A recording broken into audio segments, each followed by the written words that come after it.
Hey, happy Friday. Megan Schultz here, your host of Cream City Dreams on Wednesdays and the Cream City Digest on Fridays. Short and sweet episodes where I fill you in on all the inspiring things that I'm seeing throughout the week. And in this short mini-series in May, just some meta reflection on attention, what I'm noticing about my own attention and about the idea of giving up social media, how I'm preparing for this June detox. I hope you will tune in on Fridays and maybe consider joining me. Maybe you could use a break too. At least you can get some food for thought in these bite-sized episodes every Friday. Hey, happy Friday. Happy Digest Day.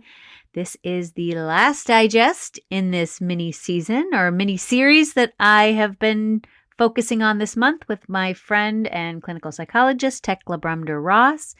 We have been talking all about attention, where we give it, who takes it, who steals it, how we can get it back. And if you have been following along, you know that on Sunday begins my month of social media detox when I take off Facebook and Instagram. I stop posting. I just ignore them for the month. And I am not going to lie, I'm super excited about it. And I am also scared. It is also filling me with some trepidation. And I want to talk just a little bit about those things today and share some thoughts I've been having in case you are thinking about coming along on this journey and doing some kind of little detox yourself, whether it's the whole shebang or whether it's just tiny little bite-sized changes that shift where you put your attention. I do want to quickly put out the call to sign up for my newsletter if you're not already on it, because Tekla and I are going to plant ourselves in a coffee shop on Monday, June 9th, and invite listeners to come join us, to come chat about this social media detox or attention or whatever it is that has pulled you into this conversation this month. Let's talk in person. Come meet us. And I will send out the details to newsletter subscribers next week with an RSVP. So make sure you are on the newsletter over at creamcitydreams.com. You'll see it right in the middle of the page there, and you'll get that next week. I am finding that this week I am filling up on social media. I'm still there, and I have been sharing some things that I am looking forward to next month. And not that I couldn't have started them, and not that I haven't started some of them, but just things that I can do with all this time I'm envisioning getting back. I've got a couple things in mind that I want to try. I recently had a dear friend, shout out Anne, send me a note that was part of her journey through Lent, where she said she was going to send notes of gratitude to friends. And she just sent me this beautiful note in gratitude to me. And I just love this idea. I love sending handwritten notes and voice memos. So I'm going to be doing more of that. My mom, shout out to my mom, sent me a box of memorabilia, notes, pictures. I don't know what else is going to be in this box. I haven't gotten it yet, but she said, I'm sending this to you, so maybe you can go pick one thing each day of June and read it, check it out, reflect on it. So I'm excited about that. Thank you, Mom. I also saw this woman, of course, I saw her on Instagram, but she had this fun idea of taking painter's tape and making a whole bunch of boxes on a piece of paper. So they're tiny little boxes, like maybe an inch or even a centimeter by a centimeter or inch by 2 inches, all different sizes. And each day of the month, filling the box with some different art form. Maybe it's doodling, maybe it's watercolor, maybe it's collaging, whatever it is, making a little piece of art. And at the end of the month, taking off the painter's tape and voila! An art project that symbolizes those 30 days. If you remember, one of the things Tekla said on this week's episode is that boredom is the space where creative energy flows. And I just love this idea. We tell this to our kids all the time. Be bored. Learn how to be bored.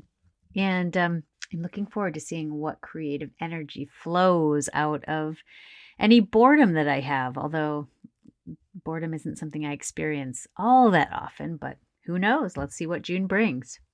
I'm having a couple thoughts about this whole experience, one of which is I'm so curious to see what it's going to be like when I don't think in bite-sized posts. And I'll give you an example. So last night, I made this delicious cold noodle salad for my family. It had cabbage and edamame and cucumbers and carrots and this yummy sesame dressing. And it was beautiful by the time it was done. I wanted to take a picture of it. And in my head, I was like, oh, I should post this. And here's what I should say. Look at this beautiful salad that my kids are going to hate.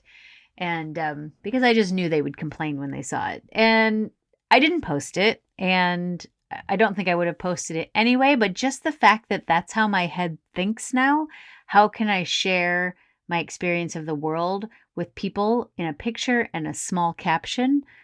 I wonder how my perspective on the world is going to change when that is not an option. Will it? I don't know. Have we, as a society, is this how we think now? How did I think before when posting a picture of something or capturing it in a status update wasn't an option? And will I go back to that? I'm curious if I'll start thinking in long form. I also wonder and want to make sure I check myself that because I can't post that picture or that status on Facebook or Instagram because I've taken that off for the month, I want to make sure that I don't just then text it. I have so many text threads of neighbors and women and mom friends and school friends that I could have sent that to. And will I replace the social media with texting or emailing? So I guess I'm saying this out loud to hold myself accountable, that I don't just turn the time that I would have spent on socials to texting, because that is equally problematic and could keep me staring at my phone longer than I meant to. And really the point of this, yes, is social media, but also just to set the phone down and become a little more untethered from the phone itself.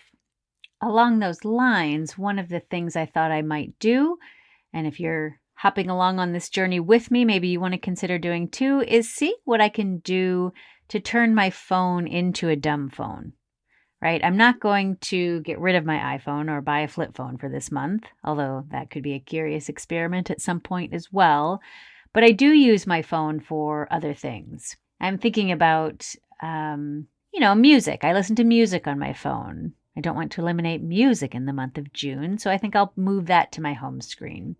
My husband and I share a password management app, and I'm probably going to need that as well. So I'm thinking I'll move that to the home screen. Do I need the internet on my phone? I don't want to be caught out somewhere where I really do need that, but do I need Safari, the program that is far more convenient because it remembers all my passwords and my logins? No, I think I'm going to make it slightly more inconvenient. So I'll just take off Safari and keep Google Chrome, which doesn't have anything memorized, so that I purely use it in one-off kind of emergency situations. Do I use maps? Yes, I do. Could I get by without maps? I don't know, honestly. I don't really want to resort to printing out maps on MapQuest, so I'll probably leave the Maps app on my phone.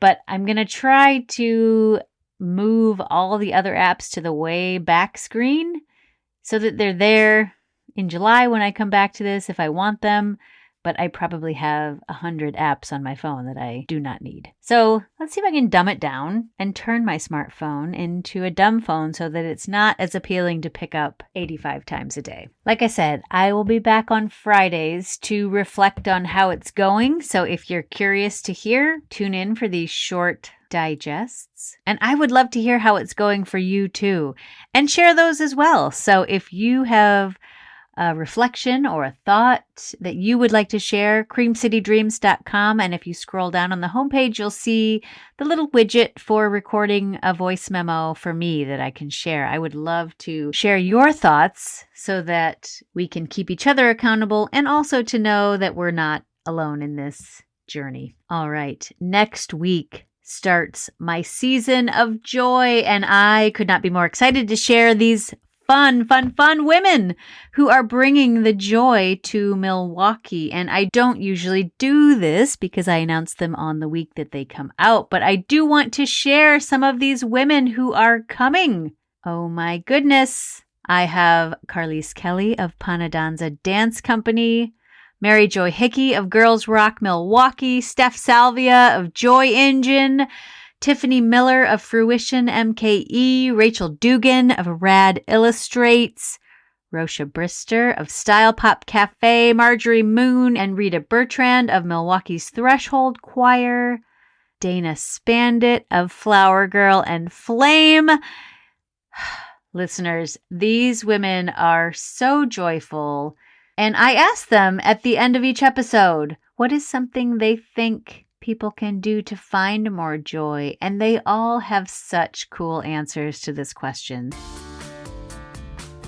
I hope you will stay tuned this summer, despite the fact that I'm not on socials promoting these women, and I hope that you will help me promote these by sharing these episodes with friends that you think would like to listen to these women. So much wisdom, so much joy, and so many ways to get out and experience their brand of joy this summer in Milwaukee. So stay tuned. I will be back on Wednesday to kick this season off. Until then, Milwaukee, keep on dreaming.